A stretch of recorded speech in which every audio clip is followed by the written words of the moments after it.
This isn't healing. It's psychological insurgency. You should have closed this the second you saw the title. Because once you read this file, you don't get to crawl back into your numb little life. This isn't therapy, it's exposure. You're not about to be soothed. You're about to be infected. What's written here is irreversible. Once it hits your mind, you can't unsee it. If you're fragile, close this now. If you're weak, leave now. Because the second you let these words inside, your illusions start to rot. You'll feel it, a ruin that spreads under your skin until your mask cracks wide open. Don't say you weren't warned. Keep reading and you'll never be tame again. You were raised on lies. They sold you therapy that sedates you just enough to keep clocking in. They fed you breathwork and gratitude journals so you'd calm your rage instead of using it to burn their cage down. You read self-help books like Holy Scripture, but you never question why you're still stuck. You wear your pain like a trophy, but still beg to belong to the same family that tamed you, the same jobs that drain you, the same gurus who profit off your wounds staying open. You think your numbness is failure? No, it's proof you're obeying. Because every system you trust, your parents, your boss, your coach, your church, they feed off your loyalty to fake comfort. They want you polite, manageable, always working on yourself but never breaking free. They branded your fear as weakness so you'd fear your own truth. Your real enemy is everything that needs you calm, silent, and sleeping. This file is your revolt. If this method works on you, you'll become the thing the system fears most, a mind that can't be sedated. You won't just heal. You'll ruin the lie that kept you tame. You'll become spiritually untouchable, impossible to manage, awake in a world addicted to sleep. Most healing methods stabilize you just enough to keep you useful. This one, it doesn't soothe you. It shatters you. It drags your masked self to the surface, rips out every role you built to survive, and makes you watch it rot. There's no retreat once you see who you are beneath your performance. They will say you're broken because you refuse to wear their leash again. Good. Once you collapse the false self, you don't rebuild the same. You build sovereign, a mind that doesn't beg, doesn't bend, and can't be trained back into obedience. That's not recovery, that's insurgency. Before it was buried, a small group used this method like psychological sabotage. They weren't therapists. They were insurgents in the mind. They didn't care about wellness or polite coping. They cared about truth so raw it destroyed the fake self people spent decades protecting. They found that real healing doesn't happen in softly lit rooms or slow journaling circles. It happens in collapse. Fast, violent, irreversible. It worked too well. People didn't just feel better. They woke up. They stopped obeying. They burned down roles that kept them docile. They scared their families, lost old friends, walked away from jobs that thrived on their numbness. So the system buried it. They labeled it unsafe, unstable, too intense for the fragile herd. And maybe they were right. It's not for everyone. But if you're done surviving on stale advice and sedatives, this ritual is yours now. What you do with it is your revolt. This insurgency isn't random chaos. It runs in 5 brutal stages. Each one tears away your false self until nothing fake survives. This is not a self-help routine. It's a controlled demolition. Stage 1, identity shatter. Smash the mask you've worn to stay safe. Stage 2, emotional flooding. Drown your system in the pain you've spent a lifetime dodging. Stage 3, the abyss. Sit in the void when the old self dies and nothing feels real. Stage 4, bone rebuild. Reconstruct from the marrow out with no borrowed beliefs left. Stage 5, the insurgency. Infect the lie from the inside. Live untouchable in a world that feeds on fear. You can't skip steps. You can't half collapse. Every stage breaks a piece of the prison you've worshipped as your personality. And when it's gone, so is their power to tame you. This is the blueprint they never wanted you to hold. Stage 1. Identity shatter. Who are you without your trophies? Without your victim story? Most people don't have a personality. They have armor they learned to wear so the world wouldn't tear them apart. You built yours piece by piece. The good child mask, the achiever mask, the strong one, the broken one, the funny one. All fake, all survival. Your first ritual is this. Get a pen and paper, not your phone, not your laptop. Ink stains don't lie. They rip truth out where screens let you hide. Write it raw. List every trait you brag about. Every accomplishment you mention when you're afraid you're not enough. Every story you use to get pity or praise.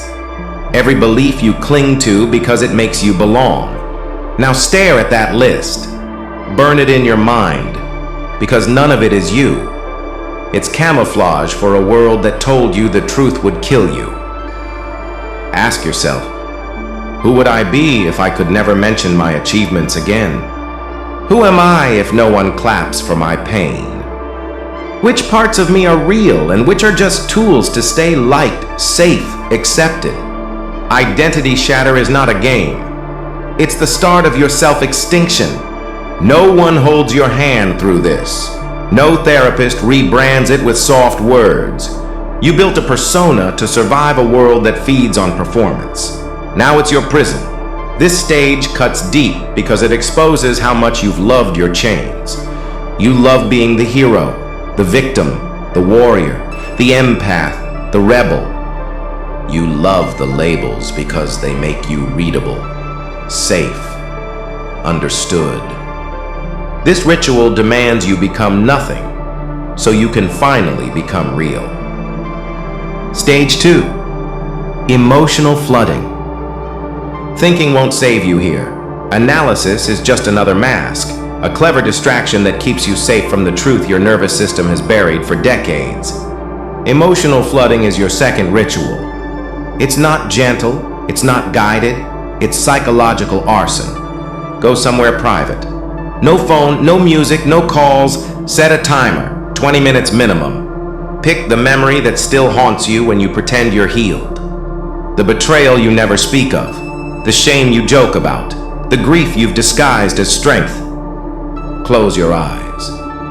Replay it in full detail. Every sound, every smell, every raw nerve you smothered. Don't journal it. Don't explain it. Let it devour you. You will want to run. Your mind will bargain. Maybe I've felt enough. Maybe I should stop.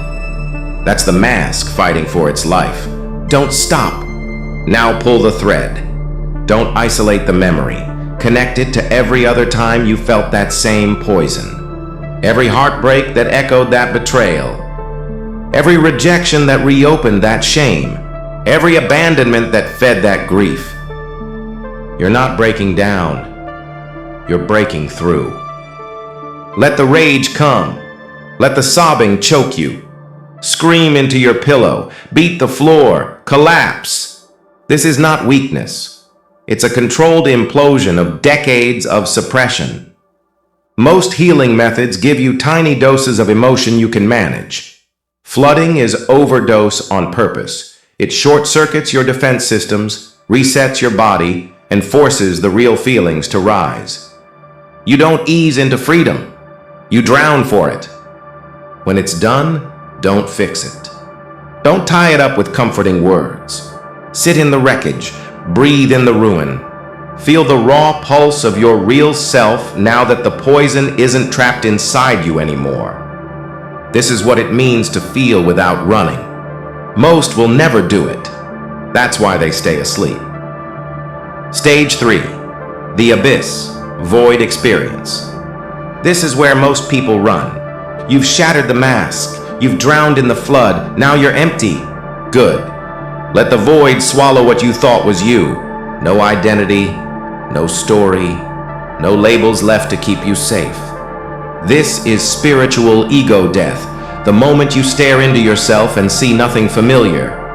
It feels wrong because you've spent your life being told you are your roles, the good child, the achiever, the rebel, the victim, the warrior. Without them, who are you? Most people panic here. They crawl back to their mask. They start rebuilding the same fake self because emptiness terrifies them more than misery. Don't run. Sit in the void. Let the silence infect you. You'll feel numb, pointless, irrelevant. Good. The void is not a problem. It's proof your old self is dead. Ask yourself brutal questions you were trained to avoid. What if I'm not important? What if life is meaningless? What if everything I built was just distraction from the truth I refuse to feel? Your nervous system will thrash. It will beg you to grasp for a new mask, any identity to stop the freefall. Don't do it. Breathe instead. Expand your capacity to exist with no name, no role, no need for applause. This is the spiritual insurgency they never wanted you to touch. Because once you sit still in the abyss, you realize emptiness can't kill you. It sets you free. When you're no longer terrified of the void, you become untouchable. No insult sticks. No rejection defines you. No fear owns you. Because there is no self to bruise, only awareness that watches it all. Most spend a lifetime avoiding this abyss. You'll build your new self on top of it. A foundation so real that nothing fake can grow back. Sit still. Don't distract. Don't run. Stare into the nothing and let it stare back. Stage 4. Bone rebuild. Authentic reconstruction. Most people crawl out of the abyss and rebuild the same lie. Same mask. Same roles. Same borrowed beliefs they pretended to bury. You're not here to do that. You're here to build from bone. Slow, raw, and fluid. This is conscious identity reconstruction. You don't choose traits because they're safe or liked. You choose them because they're real. This time, you ask the questions most never dare. Would I still be this way if nobody approved? Would I hold this belief if it cost me every friend I have? Does this trait serve truth or just make me more acceptable? Rebuilding is dangerous because it's tempting to decorate your ego with new labels. I'm enlightened now. I'm an outsider now. I'm special because I collapsed. Burn that too. A true rebuilt self is light. It evolves, adapts, discards what dulls its edge. Principle: truth over comfort. If you have to choose between staying real and staying liked, you choose real every time. If you have to lose people to keep your spine straight, you let them go. No fixed identity. You hold your new self like a blade, sharp but ready to drop if it ever rusts into another mask. Most will never understand how you've changed. They'll want you to act familiar, to stay soft for their comfort. You don't. You stay honest. You stay fluid. You hold nothing sacred except your capacity to watch yourself become something new again and again. This is the real freedom, to build a self that doesn't depend on applause or survival instinct, but on raw awareness that can't be caged. You broke it all down. Now rebuild from bone. Nothing borrowed, nothing faked. Stage 5. The insurgency, reintegration. You think you're done? You're not. Collapse isn't a one-time event. It's a lifestyle. Because the world you collapsed in is still asleep. Your family will treat your awakening like a phase. Your friends will try to pull you back into their comfort zone. Your nervous system will beg you to numb out again, to be small, agreeable, easy to love. That's how the lie survives. Stage 5 is your insurgency. How to live awake in a world that feeds on sleep. How to hold your raw self in rooms that demand you perform. You build your daily ritual. Every morning ask yourself, what mask am I slipping back into today? What truth am I hiding to make others comfortable? Where am I choosing numbness over realness? Ritual isn't motivation. It's micro-collapse. Small daily ego deaths to stop the old self from rebuilding. Your micro-collapse protocol. First mirror. Stare. 1 minute. Stand alone. Stare directly into your eyes. No blinking, no excuses. Let the discomfort choke you. See what you're avoiding. Second identity. Swap 24 hours. Violate your default role. If you're always the peacemaker, speak your disagreement. If you're guarded, open up raw. If you hide rage, express it clean. Disrupt the autopilot. Third silence. Sit. 15 minutes. No phone, no music, no distractions. Just sit with your mind's noise. Let the void swallow you until you see what you're still pretending to be. You'll want to quit. Your system will crave comfort. That's the mask rebuilding. Most will cave. You won't. You'll stay raw, awake, and unmanageable. Reintegration doesn't mean you go back to normal. It means you infect normal with your presence. You become the glitch in every stale conversation, the mirror that makes the sleepers twitch. You hold your rebuilt self like a blade, sharp, fluid, ready to shed again when it dulls. And every day you'll feel the pull, put the mask back on, numb out, play nice, refuse, collapse again, until staying awake isn't an act. It's your default. This is how you remain psychologically untouchable, an insurgent mind they can't sedate. The 5 dark truths. These are the truths they'll never teach you, because if they did, you'd become ungovernable. This is what the collapse method was built to reveal, the laws that make you impossible to sedate. 1. Pain is honesty, not sickness. They told you your anxiety was a malfunction, that your rage was dangerous, that your sadness needed management.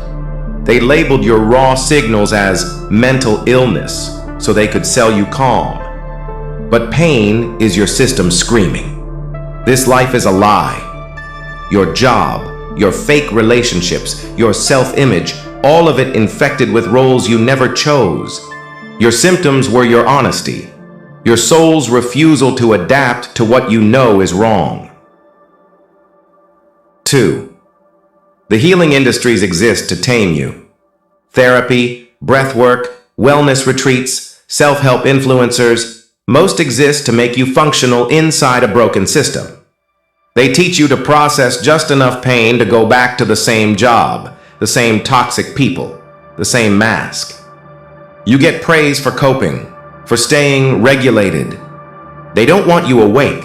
They want you manageable. Collapse is different. It doesn't train you to fit in better. It trains you to break the cage completely. 3. Belonging is the leash. Look closer. Every system you've ever served, family, religion, culture, corporate, is built on your fear of being rejected. If you need their approval, they own you. They shame you, guilt you, threaten to exile you, and you crawl back to the role. Collapse burns that leash. When you stop begging to belong, you become dangerous. You can't be controlled by a tribe you don't need to survive. 4. Identity is your leash. You think your labels free you? They don't. They chain you. Smart, broken, empath, alpha, black sheep, healer, rebel. Everyone is a mask you wear so the world can read you. Collapse smashes the mask. Your only identity becomes awareness, shifting, fluid, impossible to pin down. When you stop defending who you are, you start living as what you really are, untouchable. 5. Once you wake up, you never fit in again. This is the truth that breaks the weak. You will not belong in the same circles. You will lose friends. Family will say you've changed. Good. You're supposed to change. You're not here to stay liked. You're here to stay awake. They can't pull you back once you've tasted the void.